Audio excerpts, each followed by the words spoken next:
Irmãos, a paz do Senhor Jesus. Eu quero deixar um versículo da palavra de Deus para a tua vida. Eu vou ser bem objetivo no que eu vou falar aqui. A palavra que eu estou meditando está em 2 Reis, capítulo número 5, que vai falar a cura de Naamã. A Bíblia diz, irmão, vou fazer um pequeno resumo. A Bíblia diz que Naamã, no capítulo número 5, no versículo número 1, diz assim: Naamã, comandante do exército do rei da Síria, era muito respeitado e honrado pelo seu senhor, pois por meio dele o Senhor dera vitória à Síria. Mas este grande guerreiro, porém, era leproso. Irmãos, olha que interessante. A Bíblia diz que Naamã, ele era um homem respeitado, era um homem de honra, só que porém sofria de lepra. Só que a Bíblia diz que o Senhor dera vitória à Síria por meio dele. Então percebe que a Síria tinha conquista, a Síria tinha vitória por causa de Naamã, porque a Bíblia diz: o Senhor dera vitória à Síria por meio intermédio de Naamã. Então percebe, o Senhor dava vitória à Síria por intermédio de Naamã. Só que eu acho interessante que é o Senhor que dava vitória para Naamã. Então percebe que Naamã ia para as batalhas, mas é o Senhor que dava vitória. Naamã se preparava com traje de guerra, mas era o Senhor que dava conquista. Por isso que a Bíblia diz em Provérbios 21:31, Salomão escreveu: prepara-se o cavalo para a batalha, mas é o Senhor que dá a vitória. Então percebe, a Bíblia diz que Naamã ele ia para a guerra, mas era o Senhor que dava a vitória. Como diz Salomão, o cavalo é preparado para a batalha, mas a vitória vem dele. A vitória vem do Senhor, porque a Bíblia diz: porque dele, por ele e para ele são todas as coisas. Aleluia. Aí uma coisa que eu acho interessante, percebe comigo um detalhe. A Bíblia diz que quando Naamã ele teve vitória na Síria, a Bíblia diz que Naamã foi atacar Israel, e a palavra do Senhor diz que a Síria prevaleceu sobre Israel.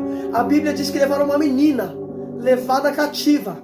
A Bíblia diz que essa menina falou assim para sua senhora, para a mulher de Naamã: quem dera meu senhor fosse lá em Samaria, porque tem um profeta lá que poderia curar ele da sua lepra. A Bíblia diz que o rei mandou carta. Vou fazer um pequeno resumo. O rei mandou carta para o rei de Israel. Aí a Bíblia diz que Eliseu falou assim: pode deixar ele vir a mim. Aí a Bíblia diz que Naamã, ele vai até Eliseu, porque ele ficou sabendo por intermédio de uma menina que ele poderia ser curado da lepra. Aí escuta só, a Bíblia vai dizer assim, no versículos número 9 e 10, 2 Reis 5, 9 e 10, diz assim: então Naamã foi com seus cavalos e carros e parou à porta da casa de Eliseu. Eliseu enviou um mensageiro para lhe dizer: vai lavar-se 7 vezes no Jordão, e sua pele será restaurada e você ficará purificado. Glória a Deus por essa palavra. Irmãos, o que eu acho interessante nessa passagem, percebe comigo um detalhe. A Bíblia diz que quando Naamã ficou sabendo que Eliseu poderia curar ele da sua lepra, a Bíblia diz que Naamã foi com seus cavalos e cavaleiros. Naamã chegou lá todo chique, chegou lá mostrando que ele é o cara, porque Naamã era um homem de honra, era um homem que tinha, irmão. Escuta isso aqui, só que se atenda para esse detalhe. Quando ele chega na porta da casa de Eliseu com seus cavalos, seus cavaleiros, todo chique, a Bíblia diz que Eliseu nem saiu para falar com ele. Quem saiu foi Geazi. Olha o que está escrito no 10. Eliseu enviou um mensageiro para lhe dizer: vai lavar 7 vezes no Jordão e sua pele será restaurada e você ficará purificado. Percebe que Naamã, ele não viu o profeta.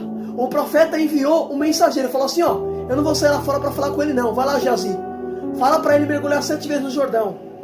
Quando Geazi falou assim: ó, o meu senhor mandou você mergulhar 7 vezes no Jordão. Aí no 11, olha o que a Bíblia diz: Naamã ficou indignado e saiu, dizendo: eu pensava que ele sairia para me receber, invocaria o nome do Senhor, seu Deus, moveria a mão sobre o lugar afetado e me curaria da lepra. Olha o que Naamã disse. Quando Naamã viu que o profeta Eliseu não saiu para falar com ele, a Bíblia diz que ele vai ficar indignado. Ele vai falar assim: peraí, eu pensava que ele ia sair aqui para falar comigo, invocar o nome do Senhor. Peraí, a Bíblia diz que Naamã falou o quê? Eu pensava. Então percebe que Naamã saiu de casa pensando: vou chegar lá, ele vai sair para falar comigo, ele vai colocar a mão sobre mim, vai orar por mim. Naamã pensava isso. Só que o profeta não fez como Naamã pensava. Quem saiu foi quem? Geazi. Então percebe, Naamã estava vindo com planejamento, mas Deus não fez da maneira que Naamã planejava. Por isso que a Bíblia diz em Isaías 55, o Senhor tomou a boca de Isaías e o Senhor disse assim: os meus pensamentos não são como o pensamento de vocês, Naamã se esqueceu disso, Naamã saiu pensando do jeito, mas Deus não fez da maneira que ele pensava. Filho, aprenda, Deus não faz da maneira que a gente pensa, irmão. A visão de Deus, a ótica de Deus, o pensar de Deus é totalmente diferente do nosso. Por isso que Naamã ficou indignado. Eita glória! Porque percebe comigo o detalhe, a Bíblia diz que ele saiu indignado. Ele falou assim, eu pensava que ele ia sair aqui e invocar o nome do Senhor. Agora uma coisa que eu acho interessante, sabe por que Naamã pensava tudo isso? Porque a Bíblia diz, irmão, no começo do versículo vai dizer o quê?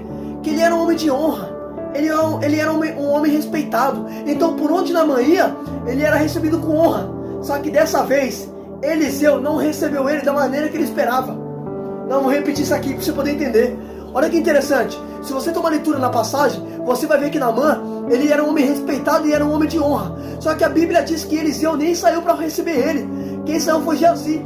Aí a Bíblia diz que Naamã, ele ficou indignado. Por quê? Porque ele era um homem respeitado. Por onde ele ia, as pessoas recebiam ele com honra. Só que dessa vez, ele não foi recebido da maneira que ele esperava.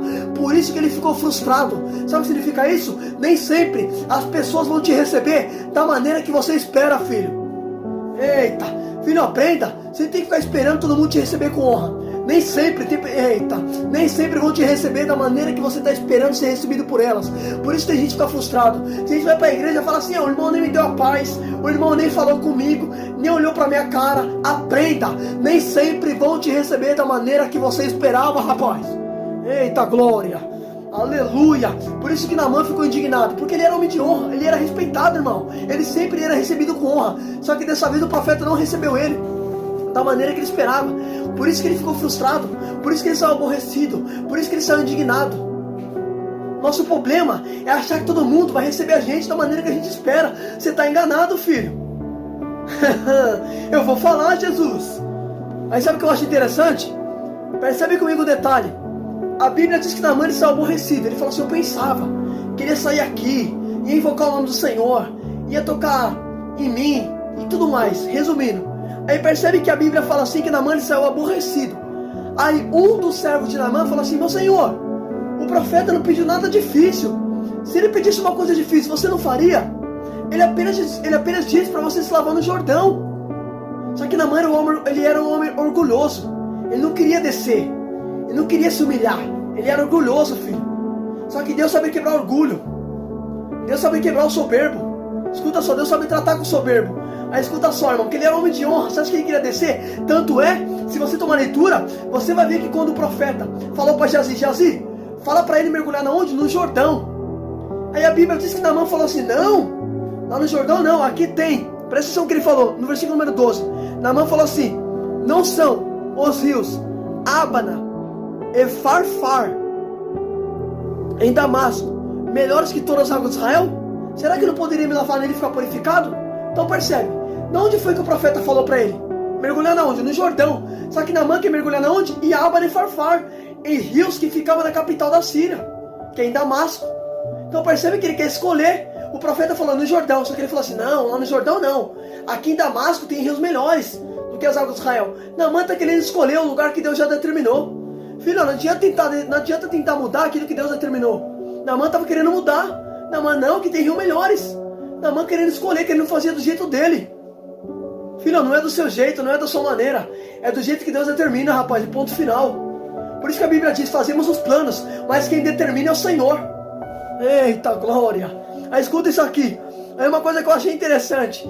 Você vai ver que quando o servo falou para Naamã mergulhar, a Bíblia diz que Naamã mergulhou 7 vezes no Jordão, conforme a palavra do homem de Deus, e ficou purificado. Agora percebe, você sabe o que purificou Naamã? O que purificou Naamã não foi o profeta Eliseu deliberar uma palavra. O que purificou Naamã foi ele obedecer a palavra que ele recebeu. Eu vou repetir isso aqui. O que purificou Naamã não foi uma ordem dada. O que purificou Naamã foi uma obediência na ordem. Eita glória! Irmão, isso aqui é para quem tá ligado, percebe? O profeta falou, manda ele mergulhar 7 vezes no Jordão. A Bíblia diz, e Naamã fez conforme a palavra do homem de Deus e ficou purificado. Então percebe que o que trouxe restauração, o que trouxe purificação para Naamã, foi obedecer o que? A palavra do homem de Deus. O que traz purificação é a obediência. Não adianta a gente pregar e a pessoa não ter disponibilidade de obedecer. O que vai trazer mudança para a tua vida é obedecer a palavra. Porque percebe, a Bíblia diz que ele fez conforme a palavra. O que trouxe restauração para Naamã não foi uma ordem dada, mas foi obediência na ordem recebida. Reflita nisso em nome de Jesus. O que vai mudar a tua vida não é uma ordem dada, mas obediência.